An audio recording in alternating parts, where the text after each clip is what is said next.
वजह से पूरे कश्मीर का 1 करोड़ मुसलमान बदनाम हो चुका है पूरे हिंदुस्तान में। पूरा कश्मीरी पंडित पूरे देश दुनिया में चिल्ला रहा है कि हमारा मकान मुसलमान ने खाया। ये किसी मुसलमान ने नहीं खाया, ये इन लोगों ने खाया with the support of bureaucratic setup.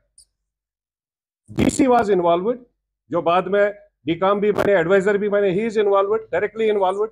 उन्होंने कमेटी बनाई, चेयरमैन, को चेयरमैन, एमएलए, को चेयरमैन और डीसी चेयरमैन। उसके बाद में हाई लेवल कमेटी बनी। अरे भाई, किस बात की हाई लेवल कमेटी? फारूक साहब को आज ये कहना चाहता हूं, जो हर जगह चिल्लाता है मैं चाहता हूं कश्मीरी पंडित वापस आ जाए, इसके ऊपर डॉक्टर फारूक साहब क्या कहना चाहते हैं? जो उसकी मैडम शमीमा जी ने ये सब कांड किया है, being an honourable MLA of that place. यही अकेला नहीं है, इसके साथ में ये 20 मकानों के बाद में उसने 3 स्कूल तोड़े हैं, और वहां पर गणपत यार में स्कूल तोड़ा है। स्कूल तोड़ने के बाद उसको बना दिया म्यूजियम। अरे बच्चों को पढ़ने के लिए आप स्कूल दे दोगे या म्यूजियम दोगे? और उस म्यूजियम को आजकल कम्युनिटी हॉल बनाया गया है। 4 करोड़ 3 करोड़ रुपए उसमें लगे हैं। किसका पैसा है भाई? या आपका पैसा है, टैक्स पेयर का पैसा है, गरीब आदमी का पैसा है, जो जीएसटी के माध्यम से या दूसरे माध्यम से पैसा देता है। एक एमएलए की कहां से इतनी कैपेसिटी या औकात होगी? कम्युनिटी हॉल बनाना अच्छी बात है, हम मना नहीं कर रहे हैं, डेवलपमेंट करना अच्छी बात है, पर डेवलपमेंट के लिए अगर आप पीछे बावड़िया में जितने लोगों ने वहां कब्जा किया, आप वहां पर बना देते ना। जिसको लोगों ने मिट्टी डालकर अपना वहां पर दुकानें बनाई है, बड़े बड़े कॉम्प्लेक्सेस बनाए, उसको जो गवर्नमेंट की लैंड है उस पर बनाइए आप।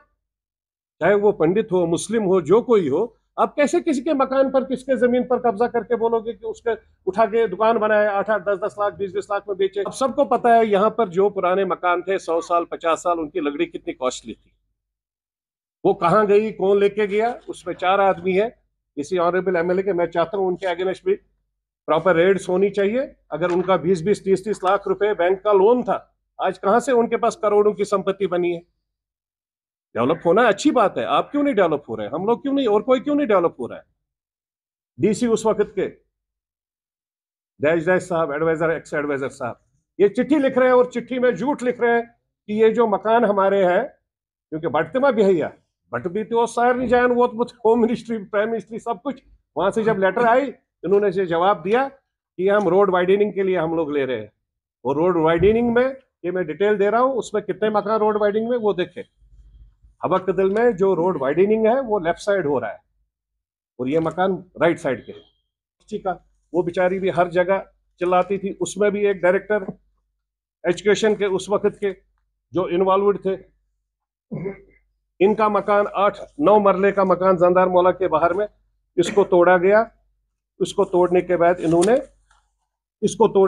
इन्होंने 3 दुकानें बना दिए, 3 दुकानें अपने नेशनल कॉन्फ्रेंस के लोगों को, और साथ में स्कूल। आप स्कूल बनाइए, अच्छी बात है, लेकिन आप इंडिविजुअल किसी की प्रॉपर्टी को तोड़ के स्कूल बनाएंगे? जहां स्कूल था वहां स्कूल तोड़ के म्यूजियम बनाएंगे, जहां मकान है उसको तोड़ के किसी का भी कम्युनिटी हॉल बनाएंगे, उसके बाद वो पैसे कमाएंगे।